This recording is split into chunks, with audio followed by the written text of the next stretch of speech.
जय हिंद। आज हम लोग देखते हैं जो कि G7 जो समिट हुआ है तो वह कहाँ हुआ है, उसका कौन कौन जो है सो देश मेंबर है, उसका राष्ट्रीय अध्यक्ष कौन कौन इसमें भाग लिए, हाँ, और उसका जो है सो विश्व के अर्थव्यवस्था में क्या योगदान है और कितना ये है। तो ये जो संगठन है G7, जिसमें ग्रुप 7 इसको कहा जाता है, 7 कंट्री जो है सो अभी उसका वर्तमान में जो है सो सदस्य है। और ये 7 कंट्री मिलाकर जो है सो विश्व के जीडीपी का जो है सो 40% उसी के पास है, उसको वो कंटेन करता है। तो कितना शक्तिशाली है, इससे आप अनुमान लगा सकते हैं। पूरे विश्व का जो 193-94 देश है, उसमें 7 ही देश के पास 40% से ज़्यादा जीडीपी है। तो बहुत मजबूत जो है सो ये संगठन है और बहुत प्रभावशाली है, ठीक है। तो उसी में हम लोग देखते हैं। तो इस बार का जो बैठक हुआ है, सम्मेलन जो है सो 11 से 13 जून के बीच जो है सो हुआ। इसका जो है सो मेजबानी इस बार ग्रेट ब्रिटेन यानी इंग्लैंड किया, और इसका होस्ट जो है सो प्रधानमंत्री बोरिस जॉनसन जो है सो किया है। तो बोरिस जॉनसन जो है इस बार भारत को जो है सो विशेष अतिथि के रूप में आमंत्रित किया, ठीक है। और भी कुछ कंट्री सबको जो है सो आमंत्रित किया था, वह भी था। तो इसमें हम लोग देखते हैं जो कि कौन कौन सा, सबसे पहले मेंबर कौन कौन सा देश है, ठीक है। तो इसमें जो है सो सबसे पहले जो है सो अमेरिका, ठीक है, अमेरिका जो है सो इसका सदस्य है। अमेरिका का राष्ट्रपति जो बाइडेन वह भाग लिया। उसके बाद इंग्लैंड का प्रधानमंत्री, ये तो अध्यक्ष भी थे, ठीक है, तो बोरिस जॉनसन इन्होंने भाग लिया। उसके बाद जापान का प्रधानमंत्री योशिहिडे सुगा, ये जो है सो इसमें शामिल हुए। फ्रांस का राष्ट्रपति इमैनुअल मैक्रो जो है सो वह भाग लिया।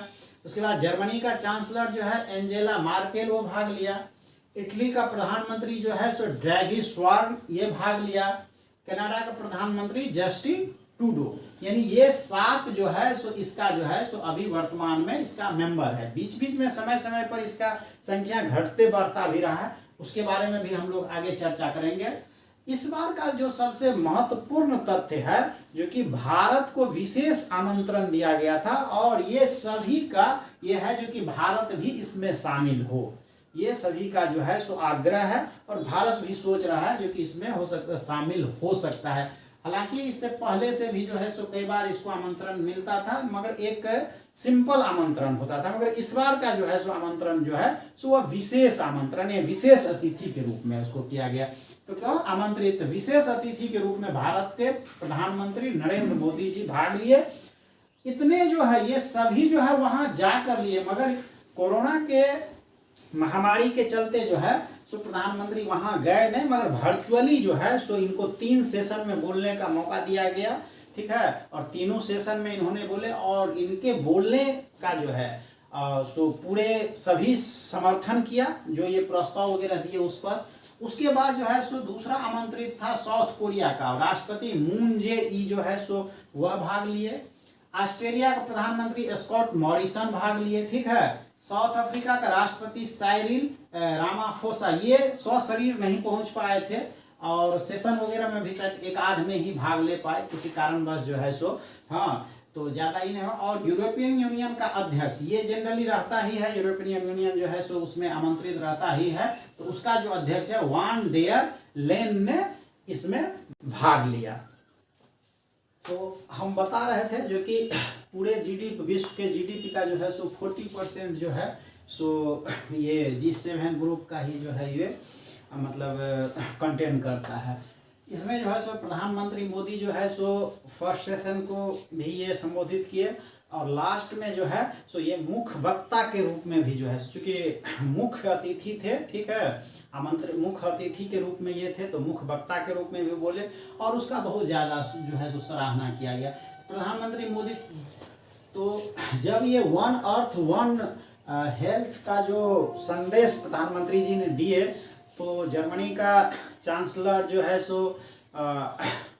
मार्केला और एंजेला मार्केल और ऑस्ट्रेलिया जो है सो काफ़ी ज़्यादा इसका सपोर्ट किया, और साथ में और भी कंट्री जो है सो ये किया, ठीक है। उसके बाद 13 जून को 2 सेशन में जो है सो इन्होंने ये किया। 12:30 से एक सेशन था, और उसके बाद जो है सो 4:30 से जो लगभग एक समापन भाषण भी था और मुख्य जो वक्ता थे तो ये भी उनका था। इन्होंने इस पर बताया जो कि भारत जो है सो क्लाइमेट चेंज पर भारत का क्या क्या प्रयास हुआ कर रहे हैं भारत, जिसकी कि सारे G7 का देश जो है सो उसका जो है सो सराहना किया। भारत इशारा इशारा में ही बिना नाम लिए वह कहा जो कि क्या कहते हैं, चीन को काउंटर करने के लिए हम तैयार हैं, ठीक है। और ये जो है सो क्या कहते हैं, चीन को काउंटर करने के लिए हम तैयार है, ये भी कहा। और सब G7 का सभी देश का जो है सो ये है जो कि चीन जो बेकाबू होते जा रहा है उसको कंट्रोल करना जरूरी है और उसका जो है सो कंट्रोल करने में भारत का जो है सो योगदान महत्वपूर्ण होगा। बिना भारत का के शामिल किए चीन को कंट्रोल करना जो है सो बहुत डिफिकल्ट काम है, ठीक है।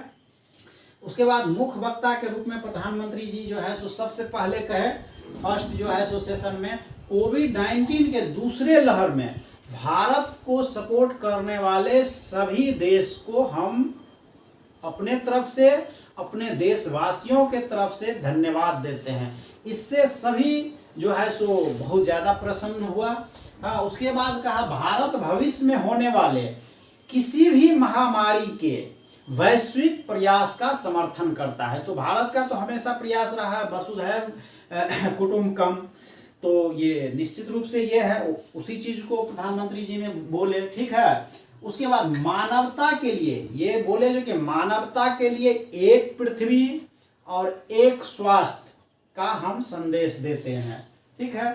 तो ये जो है सो मुख्य मुद्दा जो है, मुख्य बात जो है सो प्रधानमंत्री जी जो बोले सो। उसके बाद कुछ वैक्सीन बनाने में इस बीमारी के दरमियान जो है सो क्या क्या प्रॉब्लम हुआ, दूसरे कंट्री के द्वारा क्या सब, उस सब पर भी दिए, सुझाव वगैरह भी दिए। सो आगे उसको देखते हैं। अब हम देखते हैं भारत G7 में भारत का एंट्री माना सदस्य नहीं है, मगर उसको कब कब आमंत्रित किया गया और इसका क्या रोल रहा है।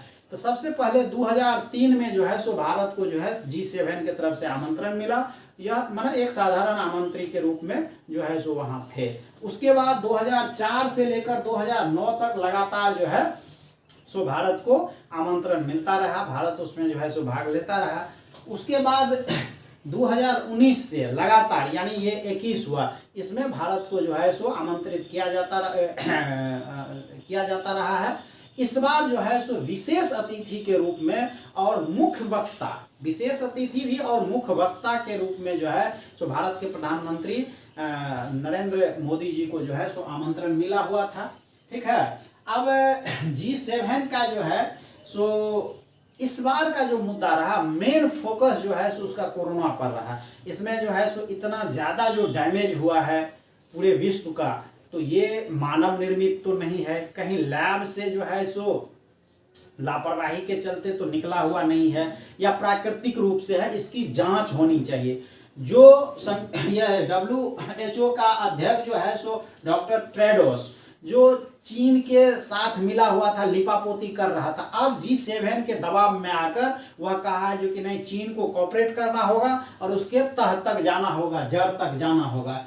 तो वही देखा जो कि G7 का जिस समय मीटिंग चल रहा था, सम्मेलन चल रहा था, उस समय तक 17,64,84,692 कोरोना का नॉन केस आ चुका था और मौत जो है 38,12,240 का तब तक हो चुका था। तो ये बहुत बड़ी जो है सो त्रासदी है और इसके तह तक जाना चाहिए। ये जो है सो कहीं मतलब जैविक वार तो नहीं है ये, और जिसकी पूरी संभावना है, और चाइना जो है सो इसको मतलब जांच में नहीं होने दे रहा है, उसमें सहयोग नहीं कर रहा है। तो अब सभी मिलकर जो है, जिसके चलते चाइना काफ़ी जो है सो खफा हो चुका है, मगर इस खफापन से होगा क्या, हकीकत को तो पता करना ही होगा और सब मिलकर, एक नहीं तो सब मिलकर जो है सो इसको करें। अब हम लोग देखते हैं जो कि इसका रिजोल्यूशन क्या पास हुआ है, इसके बारे में जो है सो हम लोग देखते हैं। G7 का जो है सो समिट हुआ, उसमें रिजोल्यूशन क्या सब पास हुआ। तो रिजोल्यूशन में है बिल्डिंग बैक बेटर वर्ल्ड, यानी V3W, यानी हम जो है सो अच्छा विश्व कैसे बना सकते हैं, ये एक बिल्डिंग बैक बेटर वर्ल्ड का जो है सो ये एक संदेश, मेन कंसेप्ट जो है सो आया। ठीक है, उसके बाद यहाँ से प्रस्ताव पास हुआ जो कि सभी देश, वो गरीब हो, अविकसित हो, विकासशील हो, जिसके पास है पैसा दे नहीं दे, सभी को वैक्सीन देना है, सभी देशों को कोविड वैक्सीन देना है। ठीक है, ये एक हुआ। उसके बाद BRI के काउंटर के लिए अलग इंफ्रास्ट्रक्चर। BRI आप जानते हैं जो कि चाइना का जो है सो वो बहुत बड़ा महत्वाकांक्षी प्रोजेक्ट है, जो कि अपना वह पहुंच हर जगह बनाने के लिए, व्यापार करने के लिए जो है सो बनाना चाह रहा है। ठीक है, तो भारत जो है सो CPC जो चाइना पाकिस्तान कॉरिडोर जो है, जो हमारे कश्मीर का जो भाग है पाकिस्तान ऑक्युपाइड, उस होकर जा रहा है, इसीलिए भारत उसका हमेशा जो है BRI प्रोजेक्ट का विरोध कर रहा है।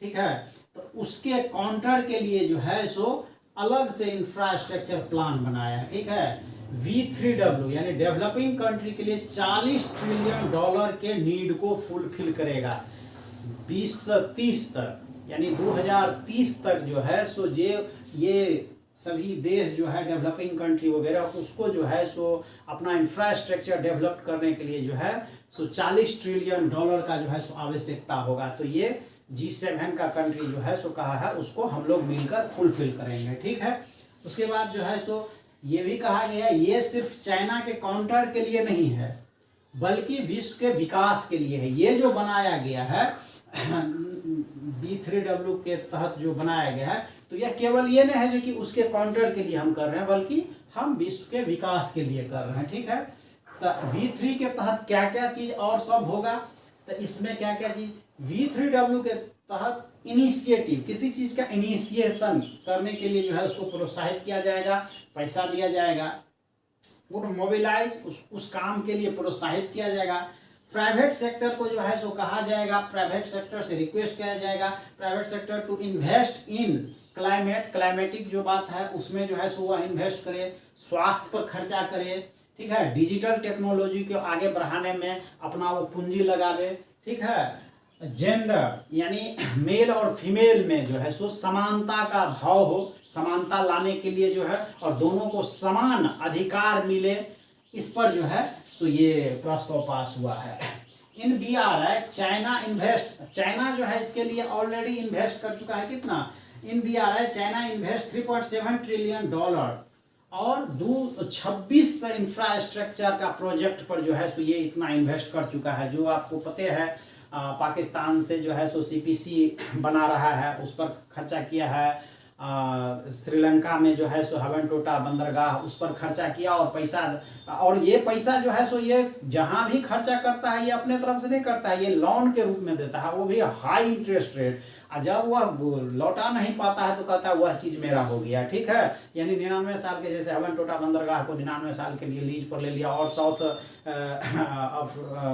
अफ्रीकन कॉन्टिनेंट का जो है सो कई देश सबको लिया है, इसीलिए बांग्लादेश उससे पीछे हट रहा है, म्यांमार में भी प्रयास कर रहा था। तो ये उसका नीति है, पैसा दो और पैसा नहीं लौटाया तो उसके बदले में उसका जमीन जो है सो उसका बंधक रख लो और धीरे धीरे उस पर कब्जा कर लो। तो इसी को काउंटर करने के लिए जो है सो विश्व जो है सो कहता है अब वह समय नहीं रहा। India studying response accordingly on V3। Bharat जो है सो इस पर स्टडिंग शुरू कर दिया है और देखता है जो कि इसमें क्या कैसे है, कहाँ कोई ऑब्जेक्शनेबल बात तो नहीं है, क्या मेरे लिए फेवरेबल है, वैश्विक के लिए फेवरेबल है, फिर उसके तहत भारत इस पर रिस्पॉन्स करेगा। ठीक है, इसी तरह का एक प्लान जो है सो भारत ऑलरेडी जापान के साथ मिलकर जो है सो ऑलरेडी शुरू कर चुके हुए हैं। ठीक है, India is already partnered with Japan to develop Asia Africa growth corridor under Japan and expanded partnership for quality infrastructure, इसको EPQI भी कहते हैं। ठीक है, उसका जो है सो CPC या क्या कहते हैं BRI प्रोजेक्ट का जो है तो उसके मतलब तरह का ये भारत जो है EPQI का जो है सो जापान के साथ मिलकर ऑलरेडी शुरू किए हुए हैं। ये ऑलरेडी काम शुरू हो चुका है उस पर।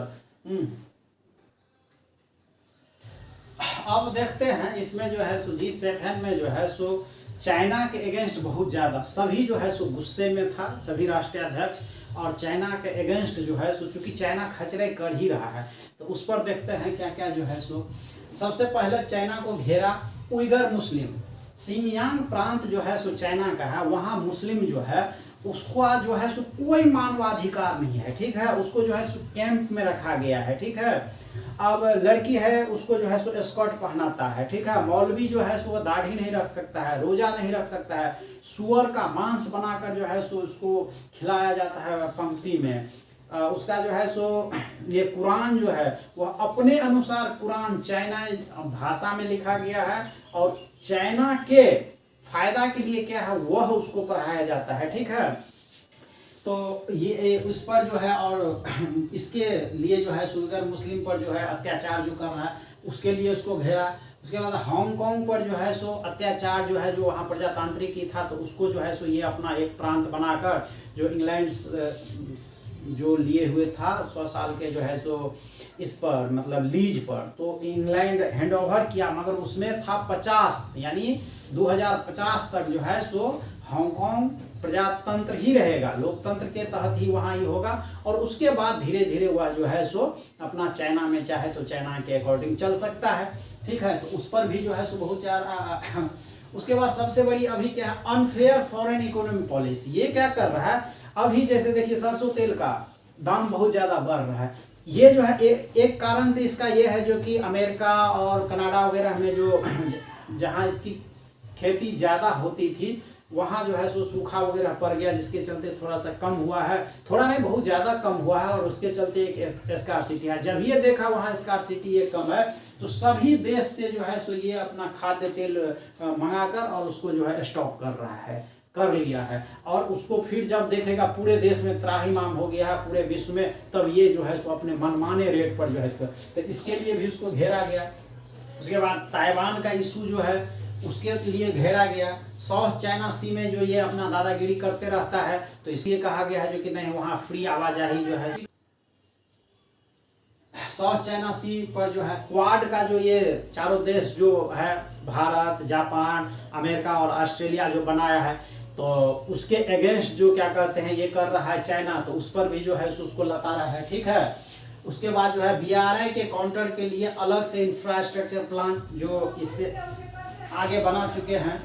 हाँ, अब देखते हैं जो कि रसिया जो है पहले G8 करके हुआ करता था, ठीक है, G8 होता था जिसमें रसिया भी जो है सो हुआ करता था। मगर 2014 में क्रेमिया का जो है सो जैसे जम्मू कश्मीर में जो है सो उग्रवादी ये करता था तो इसी ढंग से क्रेमिया में जो है सो किया, तो वह एकदम फोर्सफुली उसको जो है सो दबा दिया। तो इसी के अगेंस्ट में जो है सो ये सभी कंट्री मिलकर जो है सो G7 का जो है सो इसको इससे निष्कासित कर दिया। नहीं तो G8 हुआ करता था, तब फिर ये 2014 के बाद G7 हो गया, ठीक है।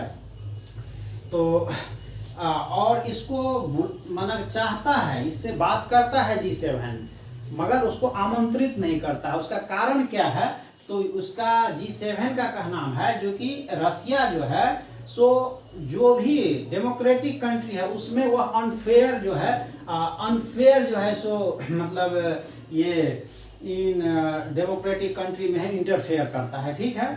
उसके बाद साइबर अटैक जो आप सुने होइएगा, इससे पिछला जो जिस समय ट्रंप जीत कर आया था तो उस समय साइबर अटैक वगैरह के कारण जो है सो वो जितवाया था ट्रंप को। हाँ, तो वो सब भी एक मुद्दा है। उसके बाद क्रैकडाउन ऑन सिविल मूवमेंट, यदि सिविल मूवमेंट कोई वहाँ होता है तो उस पर जो है सो क्या कहते हैं वो एकदम ताकत से जो है सो उसको दबा देता है, ठीक है।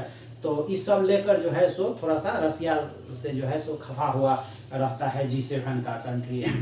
तो हम समझते हैं जो कि आप लोग को ये जानकारी अच्छा लगेगा और G7 में क्या क्या हुआ, कैसे कैसे हुआ, भारत का क्या स्थिति रहा, इसके बारे में भी जो है सो कुछ जानकारी आप लोग को, और सभी राष्ट्रीय अध्यक्षों का भी नाम और देश कौन कौन है, किसका क्या रोल है, ये सब भी देते हुए हमको लगता है जो कि आप लोग के लिए नॉलेजेबल ये जो है सो वीडियो होगा। आप लोग देखिए इसको। जय हिंद।